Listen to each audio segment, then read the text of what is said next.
Before we come to the page, before the first word is ever written down or read or listened to, there is a longing to connect. My name is Charlie Mehrhoff, your host here at Before the Page, a podcast featuring poetry, parable, fiction, and words to echo our longing.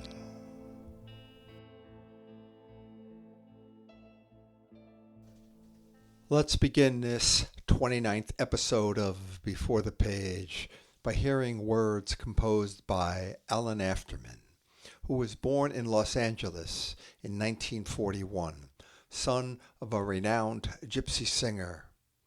After his formal education, he went from the States to teach law in New Zealand, Australia, Singapore. Then Afterman left teaching to devote time to poetry. He relocated yet again with his wife and children to the Holy Land. Alan Afterman died kind of young in 1992. These words here come from Kabbalah and consciousness. Poetry and song are the same word in Hebrew, shir. The song is intense being that disappears, whereas the poem is engraved or perhaps coarsens into words. The song that is sung expresses the upward motion, the stripping away of words. Poetry is the downward motion of enclothment, of capturing. Thus, poetry is related to the concept in Torah of catching light, of catching arrows in midair. Ultimately, of catching the expanding universe. Poetry is a power to catch something that is about to disappear. The power of the soul to catch comes from the higher mother, Bina. The power to catch the arrow is greater than the shooting itself. The poet hears singing and somehow tries to catch it. The poem expresses the outer limit and beyond what he has words for. His desire to preserve and to express it must be stronger than the experience itself. Form must be stronger than inspiration. The female must be stronger than the male. If experience is stronger, if there are no words, it disappears into being.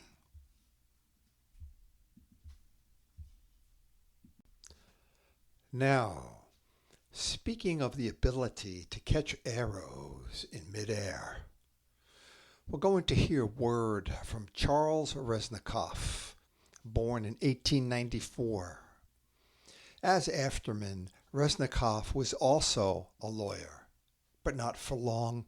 He had to leave that profession to devote his mental energy to writing what he felt moved to write. Reznikoff died in 1992, the same year as Alan Afterman. He entitled this piece, Messianic. The night is warm, the river is brimming over with the light of street lights and electric signs. The wires of a star shine in the mist. The fine spring rain will fall, smelling of earth. The sunshine brighten the streets. The sparrows will wheel about the shining twigs. A sparrow flying into a budding tree curves about a twig to alight on another. How far and wide about the upper and the lower bay, along the rivers and beside the sea, how close and evenly the street lamps shine. You shall know the forests of your fathers among these posts, and you their deserts upon these miles of pavement, whose mica glistens in the sunlight and the lamplight, in the heat of summer or the frost of winter, wet with rain or white with snow. Though your tribe is the smallest and you are the least, you shall speak, you shall drill, you shall war, and dying, wheeled away so swiftly you see the sun no larger than the evening star. Their boots shall carry your blood, its corpuscles, seeds that will grow in the sandy lots, between the cobblestones of alleys and on the pavement of avenues.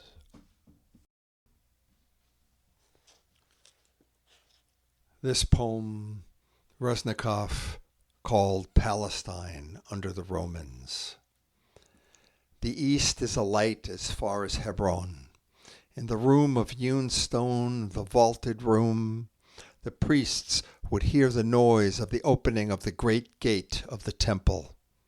And the goats on the mountain would sneeze at the smell of the incense, colonnades, a forum, and a basilica, the camping grounds of the legions, the tents of the Arabs, an olive tree beside the winepress or the gap in the wall, and paths that lead toward cisterns, pits, caverns, and winepresses, hilly or rocky country, and a place over which the sea rolls during a storm.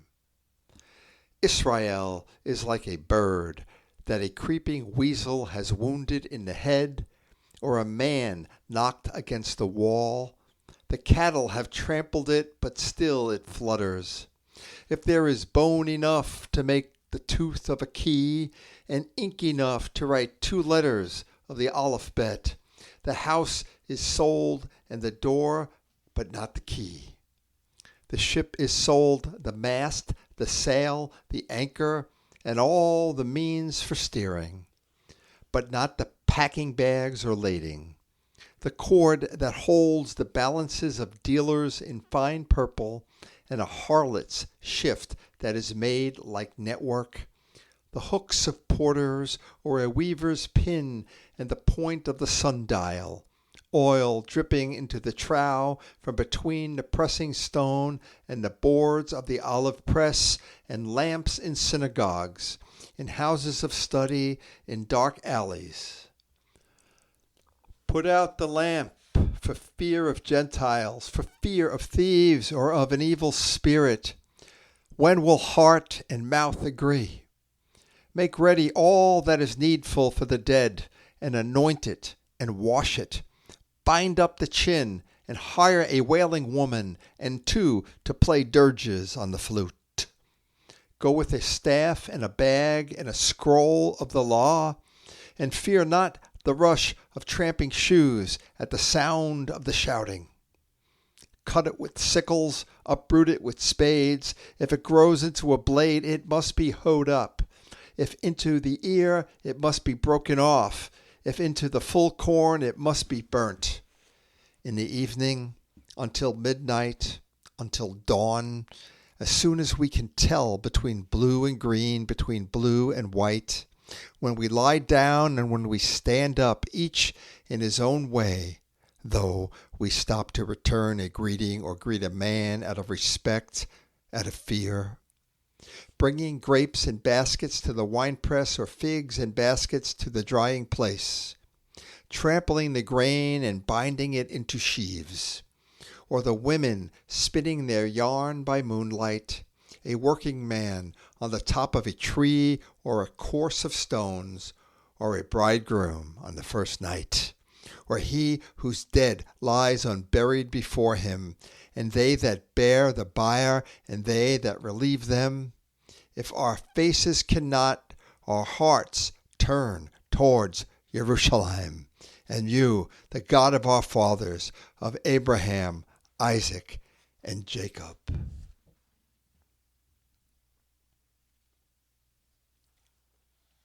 This piece, Charles Reznikoff gave the title of Kaddish. Upon Israel, and upon the rabbis, and upon the disciples, and upon all the disciples of their disciples, and upon all who study the Torah in this place and in every place, to them and to you, peace.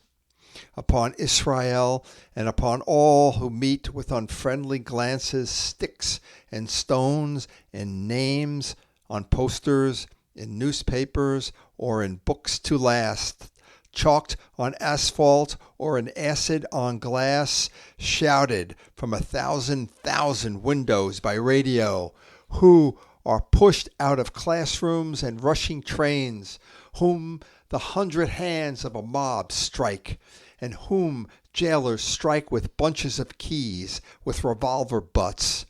To them and to you, in this place and in every place, safety.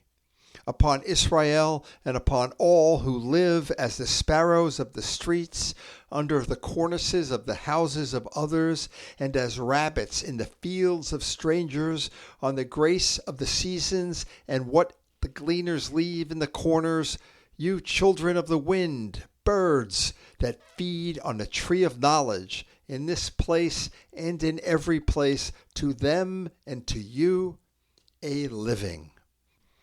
Upon Israel, and upon their children, and upon all the children of their children, in this place and in every place, to them and to you, life.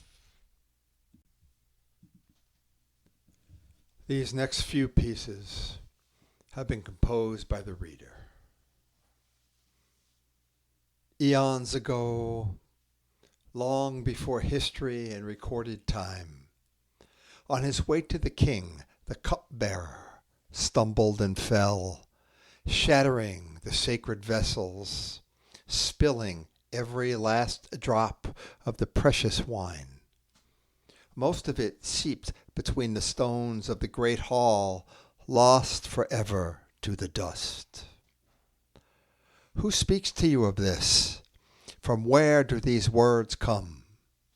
They come from the offspring of a drunken particle of dust.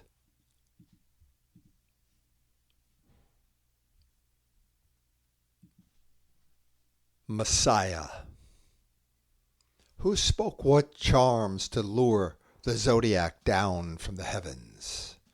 Cornucopia of starlight spilling out across the ink-black void. Who painted starlight upon the roof of the cave? Who dragged in the warmth the glowing embers?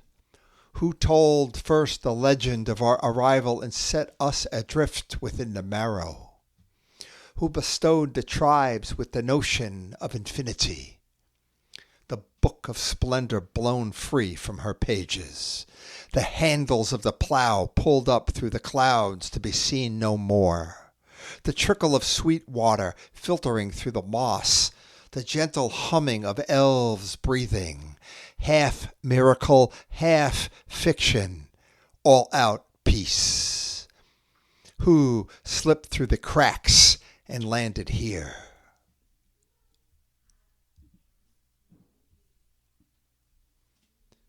Prepare for impossible times. Increase everyone's ration of love.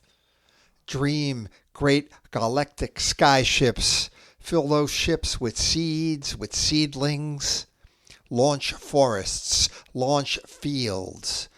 Keep your hands clean. The call to prayer is constant. And we'll close this episode of Before the Page, this one last short piece by the reader. These bold fits of sanity, more spellbinding than matter. This deep absence felt without ever truly knowing what was there in the first place. This complete and absolute belief in the unknown. One last shot glass overflowing with rain. Then I'll go, run away, home. Well, thank you. Thank you so very much for listening to this episode of Before the Page. If you wish to be in touch, it's easy enough. Go to beforethepage@gmail.com. It's just how it's spelled, just how it sounds, beforethepage@gmail.com. Until the next, be well.